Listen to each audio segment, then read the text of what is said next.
The Avatars by A.E., read by Josh Mitteldorf. This is part 6 of 6. Chapter 22. A new upward-leading path, but how should we find that when so little has been told, though so much has been imagined? We have to ask ourselves, what do we know, certainly, about Aud? That he creates by imagination what he desires? Even as a child, he said of those about him, I imagine them wearing gay colors, and they begin to wear them. I imagine them dancing in curves like the water, and they begin to dance. What attribute do we give to gods? That they are creative? In what way? Krishna says of himself, I am born through my own Maya, the mystic power of self-ideation. If Aud be a divinity come to earth, he lived here as he lived in the heavens, creating what he desired. There he may have been one of the high rulers of the spheres. Here, instinctively as a child, he began to use the same power, but as a child might use it. Soon he would be finding his way to light. He would reawaken to his own divinity. He would use greater powers. What was he doing while Alfie told those tales of gods and avatars? Was he not creating images of them on the spiritual air? Do any of us know all that he did? If he had that greatness we imagine of him, we could hardly, with our highest consciousness, touch more than the lower fringes of a being towering into infinity. Certainly, he was quickening imagination in us. Once I was walking along the sands at night, and I suddenly felt as if I was pelted with fire. I was so beaten by the fiery storm that I was nigh to fainting because of its almost unendurable intensity. For years afterward, that seed of fire cast into my soul was blossoming into imaginations, indeed into all I have done. Every imagination in itself was a spur to further imagination. It was, I believe, to kindle a creative imagination that Aud was born into our sphere. What has happened to life? It has been frozen in monstrous mechanisms. The creative genius, which is the soul of man, his very self, has become atrophied. What has united us all here? Were we not all rebel against those mechanisms? What is it but a delight in the creative arts links us with those who are our spiritual kinsmen? What is important in this is the mood of creation itself, rather than what is created. It is in the ecstasy of creation that we are made aware of divine deeps in our own being. When that ever-living nature glowed before Philim, was it the vision which gave life? Did it not rather give impulse to creation, to transmute bodily spirit into beauty, into melody? You felt master of your own power when the wild, beautiful words flew upward to be molten together into images, emotion, and thought. You were writing while Mark was modeling his imaginations. Was there not some magical change taking place inwardly, something more wonderful than the poem or the statue? It was the soul becoming itself in creation, using its God-descended power. We have in potency all the powers of the ancestral self. It is by their use we re-enter the heavens. What is the universe but ceaseless creation by the congregation of divine powers? We have through long ages imagined ourselves into what we are. We have now to imagine ourselves back into light. The most mystic of all scriptures says, on that path to whatever place one would travel, that place one's own self becomes. Do we imagine ourselves what we wish to be? Well, yes.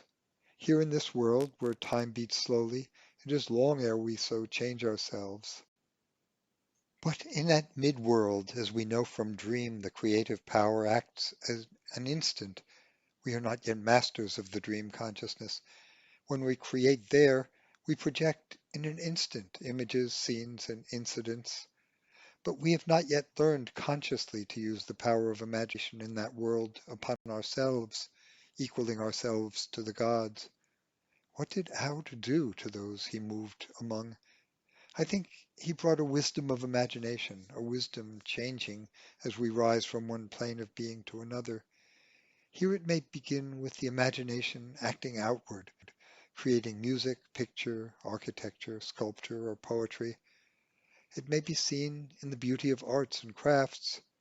As we ascend within ourselves, the imagination begins to act inwards, and as it acts, our being becomes incandescent. How would that inward imagination act? How but as thrice great Hermes was counseled by the god, increase thyself to an immeasurable greatness, higher than all height, lower than all depth, equal thyself to God. That becomes possible for us because there is in us a center through which all the threads of the universe are drawn, or a spirit in which the ideations of the divine mind are mirrored, and our imagination in its fiery brooding at last identifies itself with that, and in that fusion the mortal reassumes its immortality. But this majestic wisdom was also told by avatars in the past. Are we not looking for some hitherto unheard of wisdom? Conaire turned to Mark, but he was one who spoke little, and he said only, I think if Aud were an avatar, he was an avatar of freedom. Whether as boy or man he passed by, he seemed to be free, like those who have no fears about the morrow, or what he might eat, or what he might wear. He had the air of one to whom earth was a gigantic genie who could be trusted to bring what he needed, as that genie did who was slave of the lamp. He looked as if he knew the rocks could put out hands to offer him bread, or the sky would drop down to bring him raiment. He had the air of a king who knows he has many allies and could call them from the silence of the hills. He was like that other avatar. When but a child he ran away. When he passed by me, even as a boy I felt that is in my soul I felt, as if I wanted to take off the clothes of the body and become a skywalker, going where it willed, no longer earthbound. I think that freedom is what the soul most needs, for here it is slave to such baubles of comfort or praise or profit. It may be Aud who made me so free that the body seems but a dream wrapped round me, and when I wake in the morning, I wonder how I came into so strange a thing. You know, I have never had but one idea in what I modeled or carved, but the liberation of the spirit. I have an intuition that once the spirit in us was pure and free, we would find the universe rushing to us as a friend might with outstretched hand, ready to pour all its treasures into us. Out walked, as if he knew the proud earth was bowed before him. But I really cannot tell what I feel. And then, as if abashed at his own unaccustomed talkativeness, the sculptor relapsed awkwardly into silence. That is an interpretation that I love, said Conaire, but the avatars of old were before Aud in this. We were finding that the spirit can act through many men and speak with many voices, but there are others who have yet to speak, who believe that an immortal walked the same earth as they did, and that they saw him with their own eyes. He had hardly spoken when Rory, the young musician, began to speak, with an eagerness broken at times by the shyness of his youth. They all looked on him with kindness, for a spirit that was ancient with youth seemed to be stammering through the lips of boyhood. Chapter 23. I think he came to make life a music, to unseal the music in nature. The universe we see is only a lovely dust raised by the vibration of that music. Aud we knew as the fairy fiddler when he was a boy. He carried that violin with him to the end. Has not every avatar his symbol, caduceus, lyre, or cross? I think Aud will carry that violin as long as he is in the memory of earth. When he played to us as children, he did not only make the feet to dance, but the heart. Every bit of us ran to some music.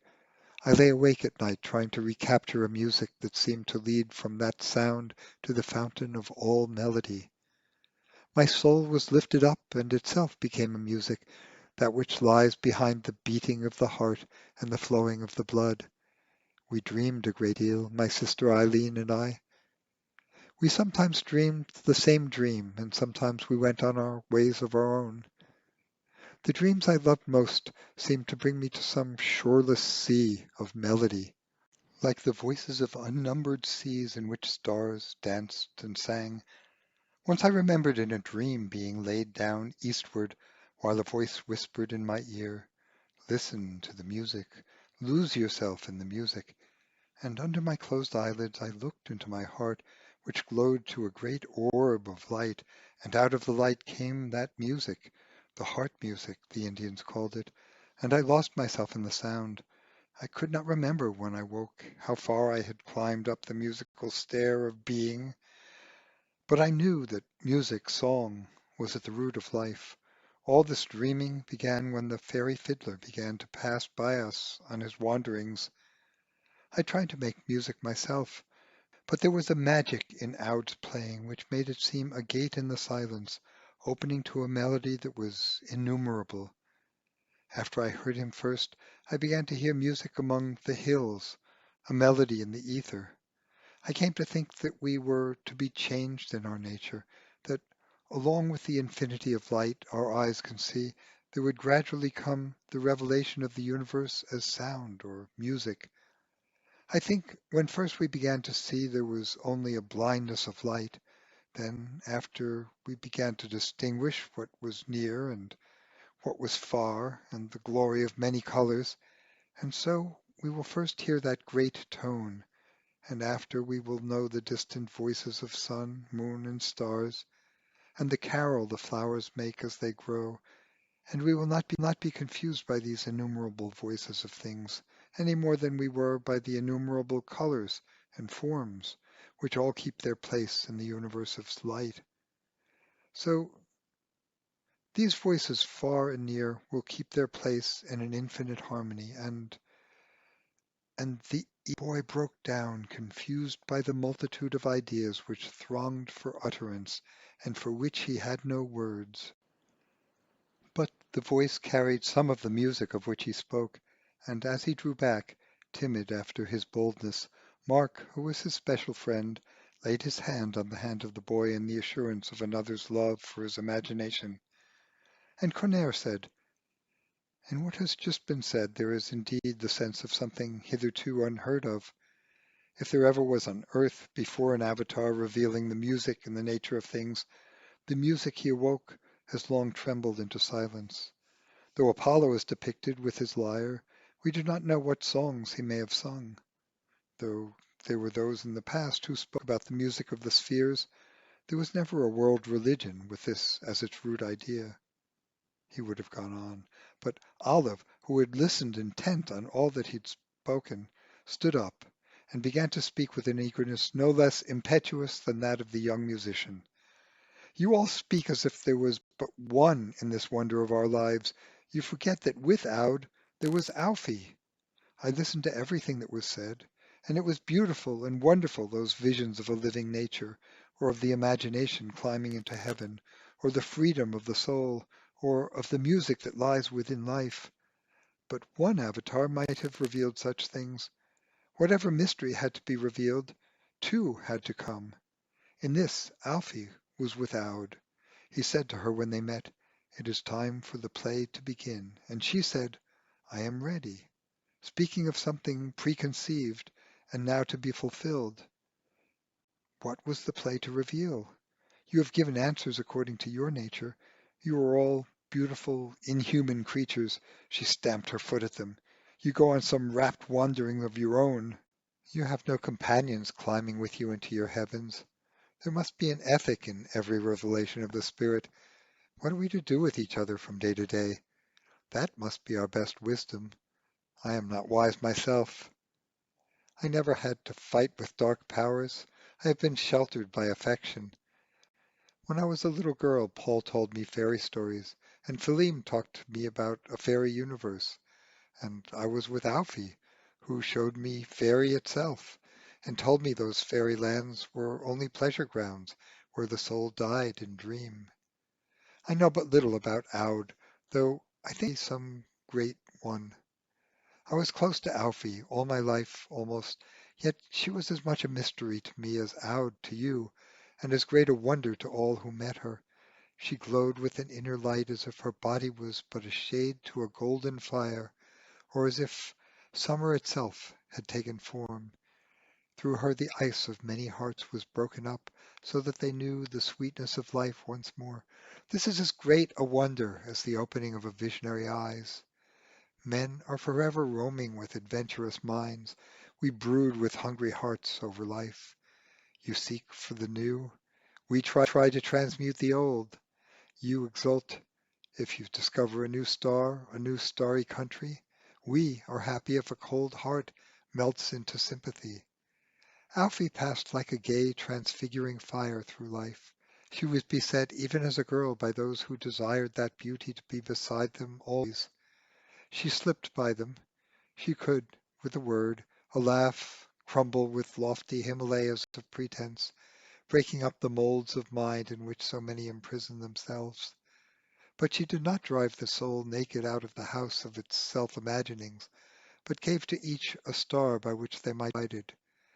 She spoke to others as if they were immortals, as if she saw seraph kings glowing through those dusky rags and tatters of the body.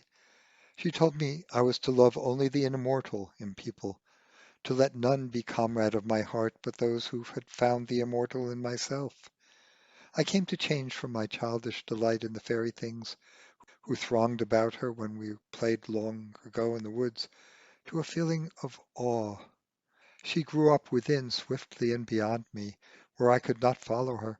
She was a being of a different order. Even if my eyes were shut beside her, the light from her made me glow inwardly. Once I slept in the same room and had a dream which was, I think, more than a dream. There rose out of her sleeping body a glorious creature, like the sun for brightness.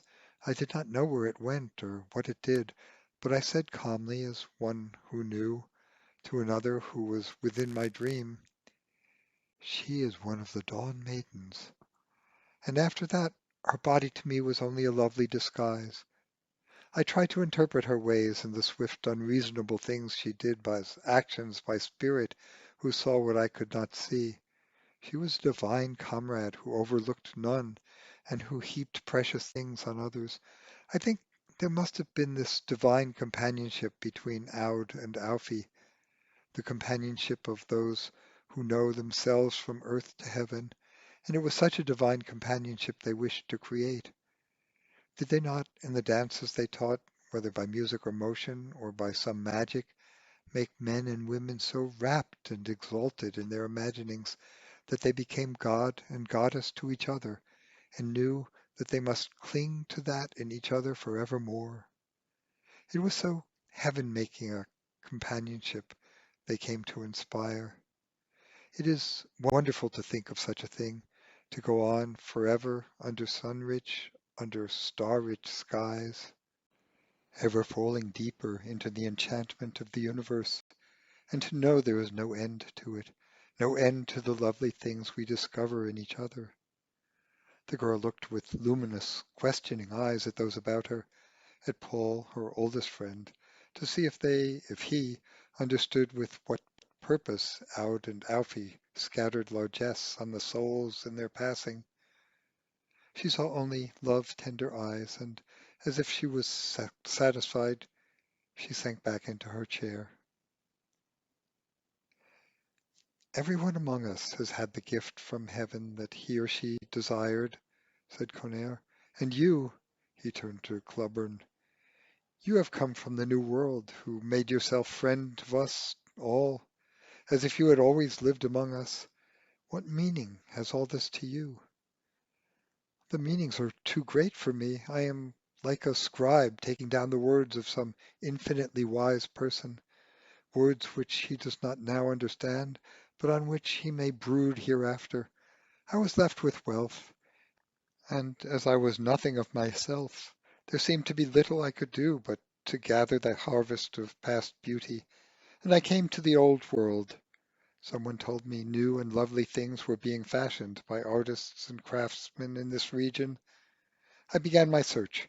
I found myself stirred with the discovery of a new art, a new mood in art.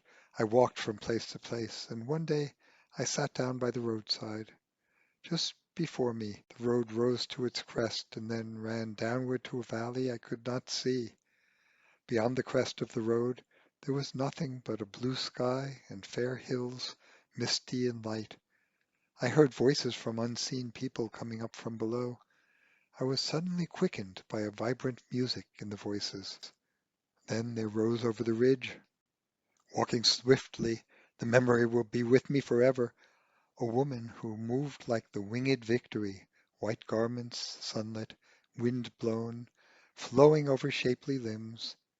And a man more lordly than I had ever known man to be, with bare head, golden hair rising lion-like over the brows, blown behind him, and eyes fuller of light than the sky.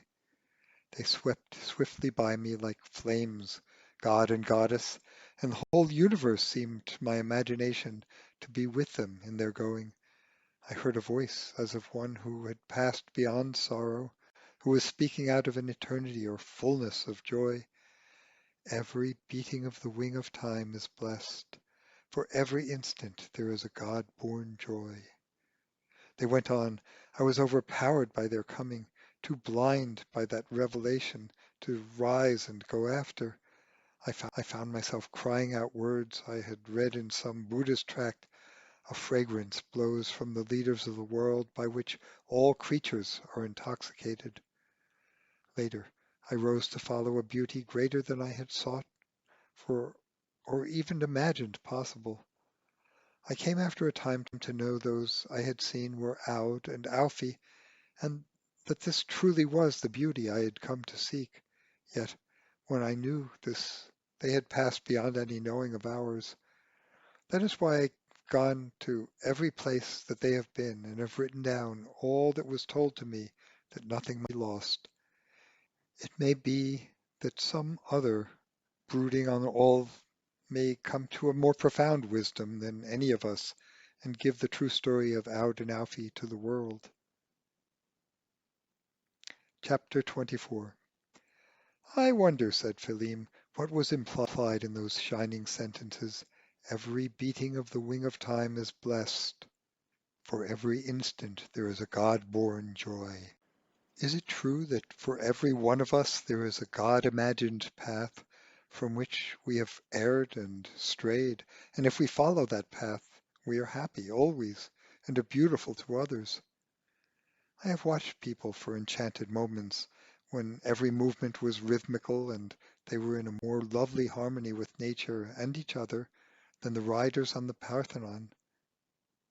Only yesterday I saw a girl racing over the sands, and girl, sands, tumbling waters, light, cloud and shadow seemed not separate, but one thing, as if some purity of the girl's being made it possible for the master of every art to draw her into a harmony with his other imaginations.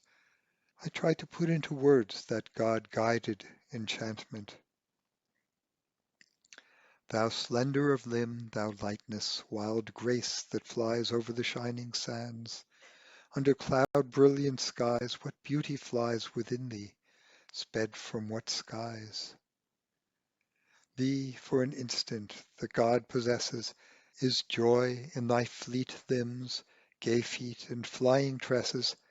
His lovely thought of thee, the artist delights in and caresses. Thou shalt remember hereafter, through sorrowful years, that wonder of all thy moments, and pine for through tears. This moment that shall be for thee a fountain of tears. I might have been happier in my prophecy, he said.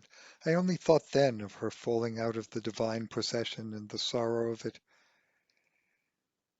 Here is one, said Conaire of Clubburn, who came last into our company, and from far away, and yet his fleeting vision of Aud and Alfie in their secret joy may have in it as great a revelation as long brooding has brought to any of us. What was it you felt, that their beings seemed to rise out of a shoreless sea of joy? I do not know whether there are such beings in the universe, but we are forever brooding on such an eternal joy. We are forever seeking a way to it in our hearts. To feel this is true about any is a great magic. There are many who felt this enchantment, said Cloburn. I found a house Aud and Alfie had entered for an hour. The man who told me the tale said they filled the room with such magic of light, loveliness, that he had made a shrine of the room. He would let none enter it. He himself meditates long before he opens the door of the room, and he stands there silently, trying to recreate in his heart the magic of the beauty he had known. That is coming nigh idolatry, said Philim. We shall next hear of prayers to the two, or of girls supplicating Alfie for happiness and love. The story has gone into the world, Conir said. It cannot be recalled. It will take 1,000 forms in the soul, and it will be well if there is nothing more sinister than a girl praying for herself and her lover. The old man had become thoughtful. The story of Aud and Alfie has started some who were naturally spiritual upon more heavenly traveling. But what will it bring to others? There never yet was a fire which did not cast dark shadows of itself. I wonder what dark counterpart of itself the story will create in some obscene souls. They then began to speak of other things. Mark brought out their plans of the temple he had made for the Americans. They were unrolled on the table and praised for their beauty. Here Cluborn desired to bring together everything born out of the quickening of the spirit in that region. Here were to be placed the art of Paul, Mark, and many others, the works of poets, dramatists, and imaginative craftsmen. They were talking about the divine innocence of some paintings done in a little colony of mystics, when Paul, near to the open door, heard footsteps. He moved to the doorway and saw there a man he knew a little and liked not at all. He was one of the famous storytellers of his time. When he saw the artist, he spoke to him in the soft, caressing voice of those who are accustomed to speak to women more than to men. I will not come in. I was passing and heard you lived here. This is but to call and say farewell. We have seen you but little for some years. You are a hater of cities, I hear. Your paintings I have seen, of course, very distinguished, but rather remote, that stellar illumination in all of them. You know I am a creature of this world. I only came to this country looking for local color, a romantic background for a tale which I think will be my masterpiece. You, living here, must of course be familiar with the story of the two who disappeared. A beautiful woman who might, I believe, have been a queen, met a peasant poet or musician. You understand the attraction opposite grades of society have for each other. The romance of it! They went rambling together in a country of lakes and hills. Of course she became his mistress, but none here believe it.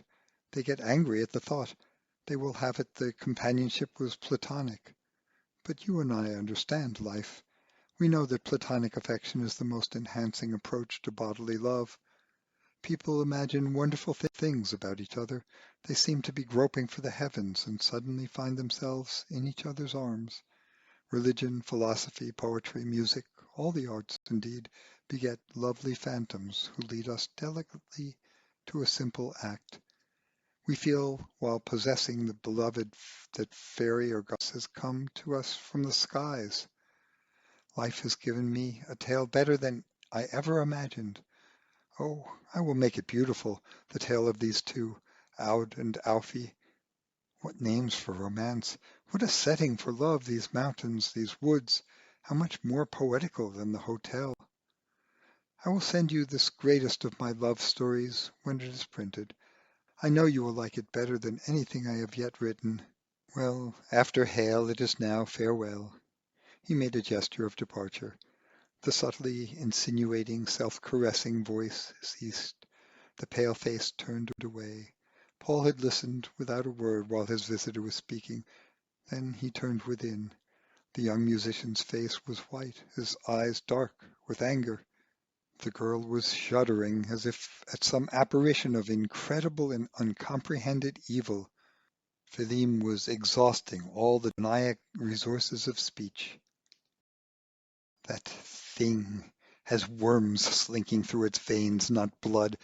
It would pollute Earth to bury him in it. He ought to be dropped off the planet with demons clawing him all the way to the bottomless pit. May nightmares squat on his chest, nightmares with sticky tongues passing him down their throats to blazing furnaces.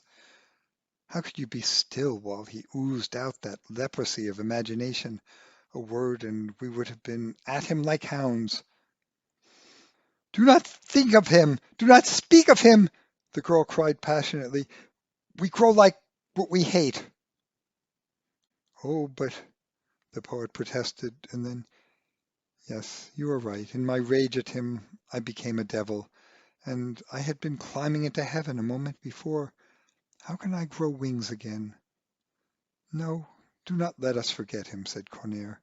"His interpretation of the story of Aud and Alfie has a wisdom for us. Has any beauty been in the world which was not pursued by beasts? How rarely does any beauty enter the soul where there are not red goblins snatching at it to make out of it more beautiful shapes for their own evil, turning the divine to infernal uses, sweetening some dark delight." "I remember," said Philim, "Gregor telling us he dared not, because of his past, allow himself the luxury of dream, lest when he came back from his heaven he might find devils waiting for him in the pit. He had to cling to the austere opposite of all he had been."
"But on that night of his death, he told me," said Paul, "that he found he could permit himself to dream. The old devils in him were too feeble and famished to stir. Dear Michael, I wonder if he could share in our symposium, how he would interpret this tale. What we might now speculate about is, in what way the story will be refashioned by the imagination of the world. Not only the lecherous, but many of finer nature will weave about it their own fantasy. Let us remember the austere profundities uttered by great avatars, and what was built on them, how the story of Jesus was smothered with monstrous growths, some with a sadistic emotion brooded upon the torture of God until the pain itself became a thing to be adored. There grew up a luxury of anguished emotion.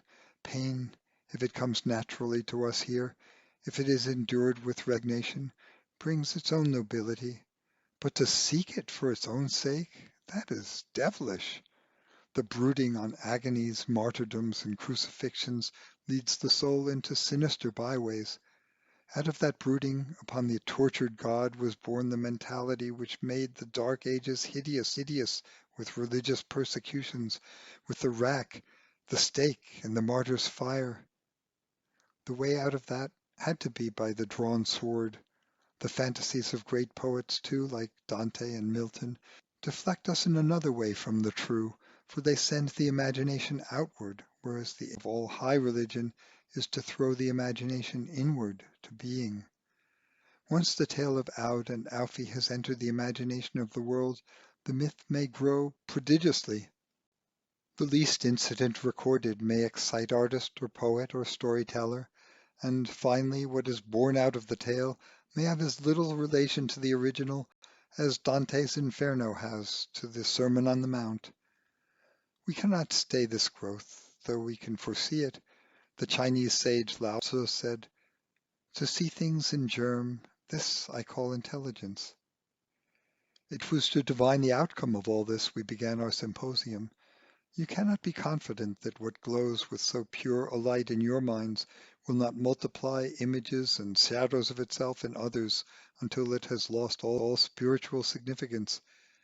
We can understand why ancient Greek and Egyptians made mysteries of their most spiritual truths.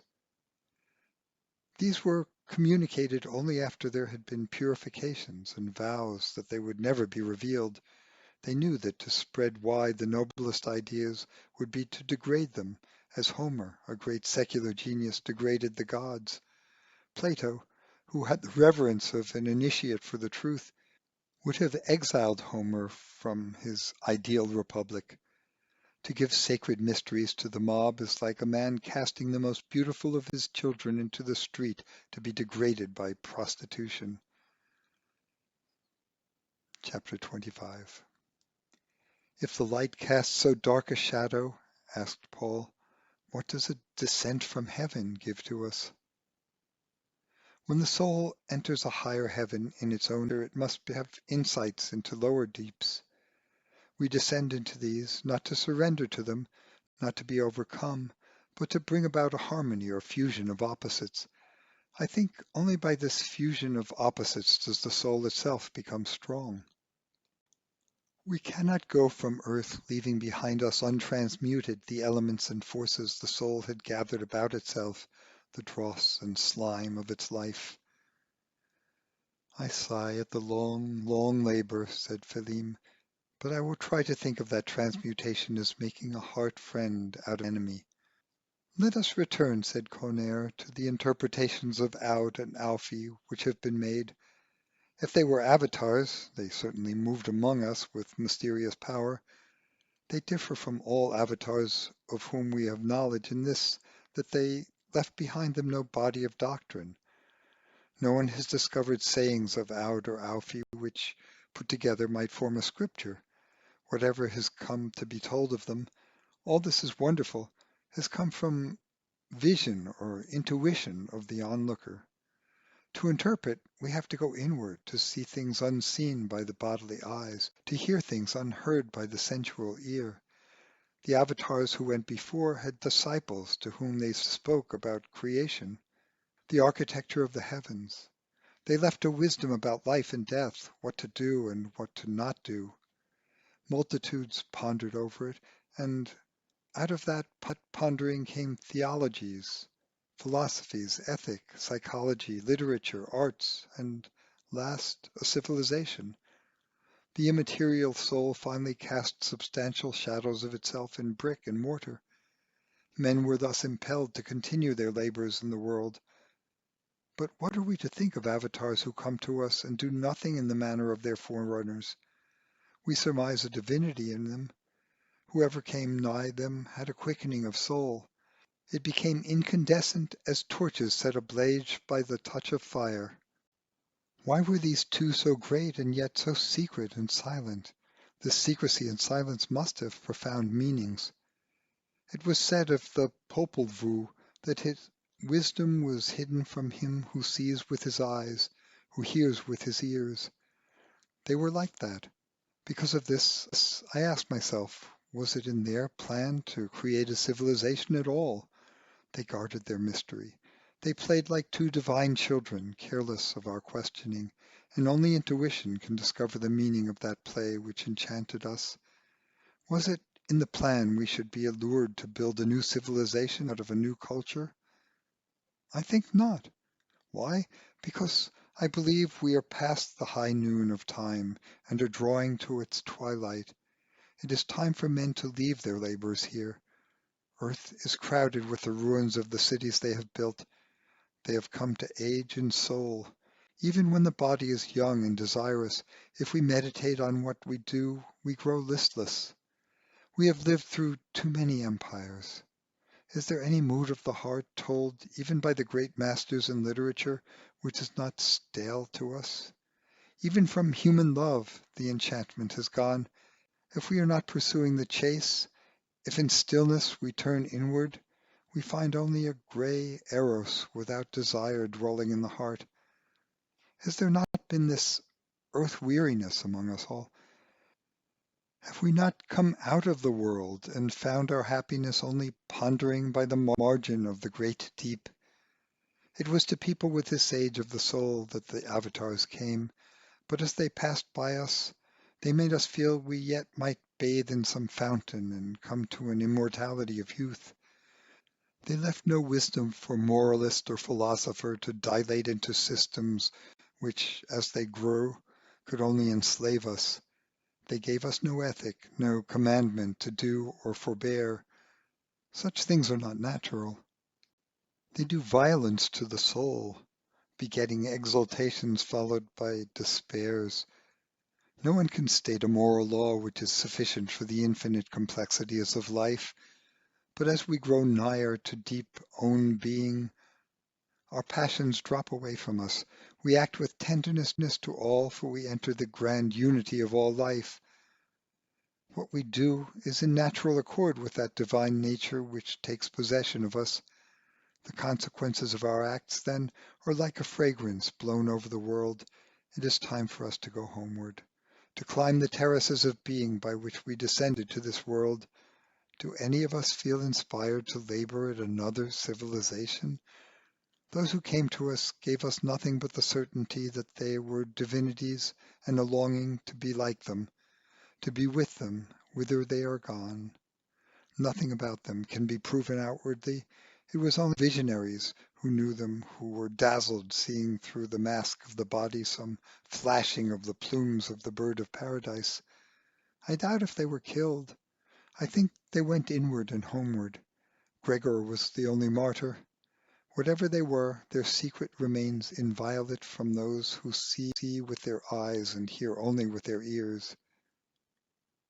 Maybe to those who open those secrets radiant gateways to light of which Alfie spoke, the mystery will be revealed, but it will be found there, not here. The American asked, was I wrong then in my thought to build a temple of the arts inspired by them? I do not think so. All that will be gathered there, the paintings, the sculpture, and whatever else, will not draw men out of themselves, but will light the candle of vision within the psyche.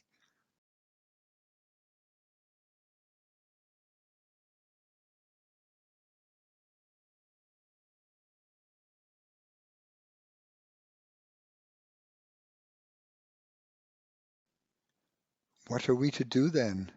How are we to climb those terraces of being you speak of when the avatars have told us nothing? Are you certain about this? They did not speak in words, but did they not speak in other ways? Did they not create light within us? Did we not feel them in our very spirits? Can we say that they have departed and left not a gift behind until we use the candle of vision and explore the upper chambers of the soul?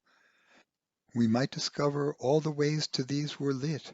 The links binding us to earth have been loosened, while the links binding us to each other have been made stronger.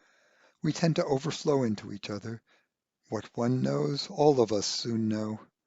To one there comes the vision of nature as a vast ocean of being, bathing heart and mind, and with another the universe is revealed as a music. A third feels the free, gay movement of the upper airs, and the girders of the soul which bind it to earth are slackened. Another is moved to be co-worker with that imagination which everywhere is making, sustaining, and recreating the world. Another feels that being as a profound tenderness enveloping all that lives. All have been raised above themselves, and all have in some way imparted their vision to the rest. Is not this true? Do we not surmise swiftly the desire or thought in the heart of another, even when the friend is distant?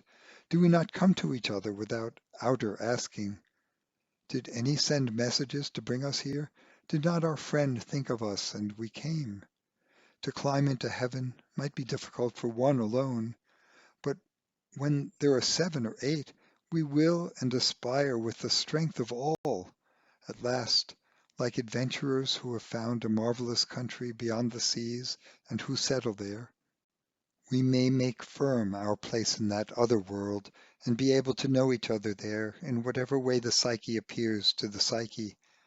I think, too, we will find others there inspired like us to such heavenly climbing. At last the bonds of matter will, I think, wear thin so that our life shall be more there than here. We may be able at last to live there completely, finding in it an ark of refuge from this world which our men of science tell us is growing old like the moon. Do you not like the idea of leaving the world by our own strength? I have always thought it an indignity that we should be thrust out of the body by the falling in of its rafters or the crumbling of its walls of clay, being outcast against our will. There must be a lordly way out of the body, by one of those secret radiant gateways into light. If we do not find this way, I think we must return again and again to the body until we have mastered the secret of death, and can take that lordly way out by our own will. While the elder had been speaking, Paul had sunken into one of those visionary moods which had become habitual with him. In that visionary mood, he saw in the center of the circle in which they sat a light flashing like a diamond. From that light, as waves might ripple from a flung stone, its glow dilated until it enveloped all of them. For an instant there was that light only, and then in another instant a Titan figure was there, glowing as if it had been a shape cast in fire. He knew that figure, though transfigured, the lion-like mane of golden hair, or was it flame, which rose above the brows and the eyes that looked out of eternity? Swiftly it swept a hand round the circle, and Paul saw where the hand moved a light ran from heart to heart, linking them as by a chain of fire. In another instant the royal phantom had vanished and the glow had gone inward. There was a silence in the room, a silence which was not physical, a silence of intent and listening souls. No one asked of another whether they had seen anything, or of what they had been aware. They were raised above themselves, needing that silence for understanding. A voice would have drawn them outward. There were no voices. Each needed that quiet for himself, or the chain of fire that linked heart to heart had made them all for the moment one mood, one being. Chapter 26. After a time the old man began again. His voice seemed to come from far away. It is strange that I, who am old, should yet feel in myself strength and understanding for so great an adventure. The world has become changed for me, as if I had raced back from age to childhood and its heart-charmed country. When I was a boy, earth, all nature indeed, seemed tender to me, a presence which melted about me as a nurse who loves her children, plays with them, understanding all their demands. To my fantasy the streams then babbled with laughter fed from lovely and hidden springs. Even the gay stars from their towers nodded at me, clapping their elfin hands above my play. When I grew up and became a man, the earth had become solid and nature opaque. Now, in my age, nature has become transparent once more, melted toward me in some more infinitely majestic way. I feel made younger again so that I can undertake that great journey we have all moved in soul into some new region where we will find each other in some new guise and We will not need to speak each other's names as we do here, but come to profounder intimacies. Perhaps spirit may flow into spirit, and this not with ourselves alone, but with many others, so we shall grow into a myriad wisdom. If we are going inward, said Philim, how shall we know each other there? I do not know myself. When I dream, how shall I know you?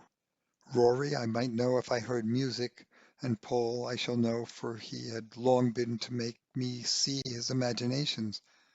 But could I know Olive, unless she came to me as a silver glow with innumerable stars in it, or Cloburn, unless by a friendliness to all creatures?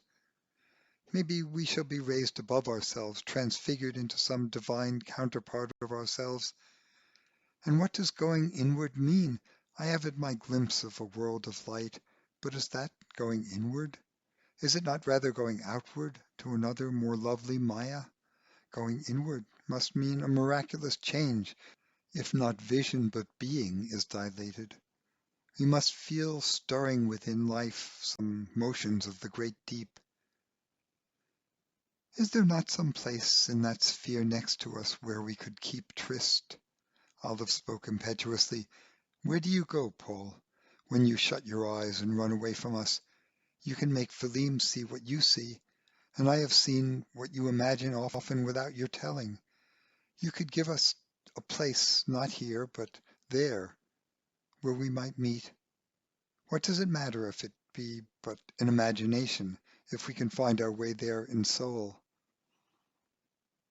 I will try, said Paul. He sat with shut eyes.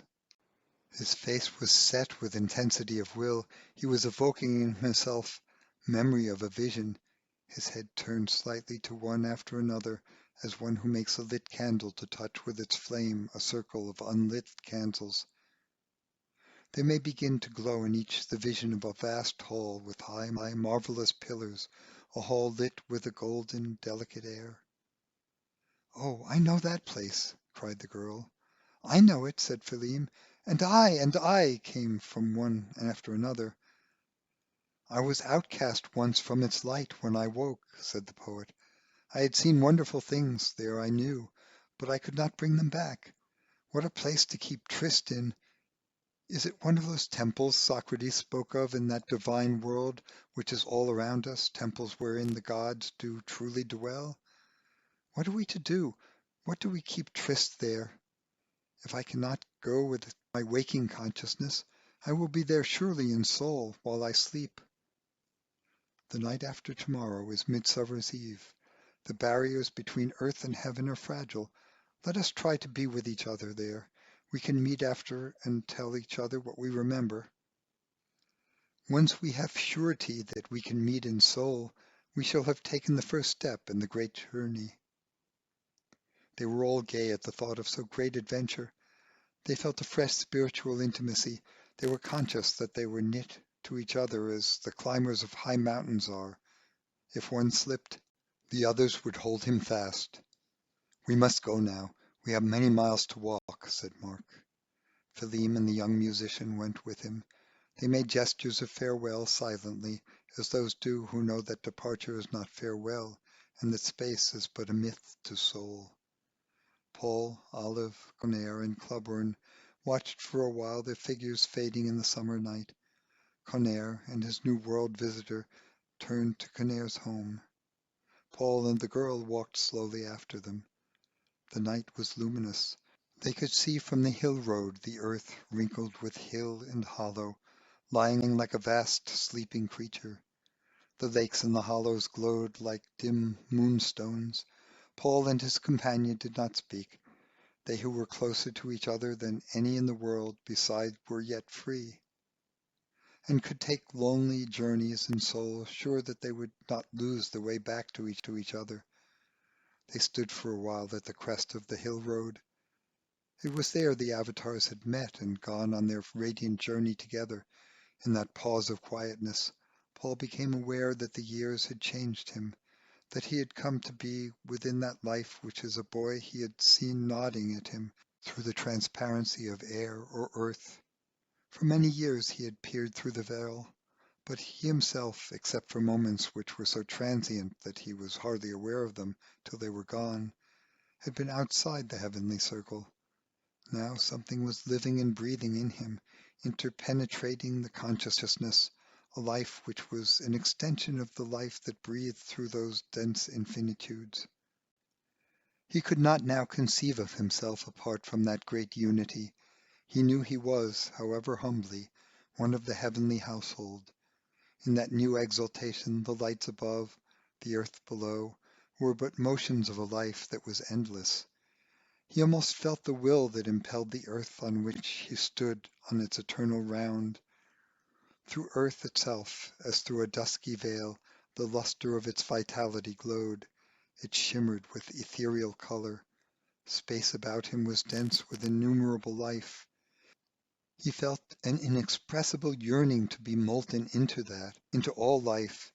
He thought of that great adventure he and his friends were beginning, and what transfigurations in life and nature it would mean, what climbing of endless terraces of being. He knew out of what anguish of body and soul, through what dark martyrdoms, come the resurrection and the life. But he thought of these in peace. At last he came back to earth and to his companion.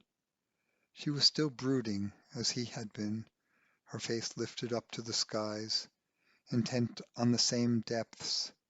She was unconscious of the one by her side. At that moment he loved her more in forgetting than in remembering him.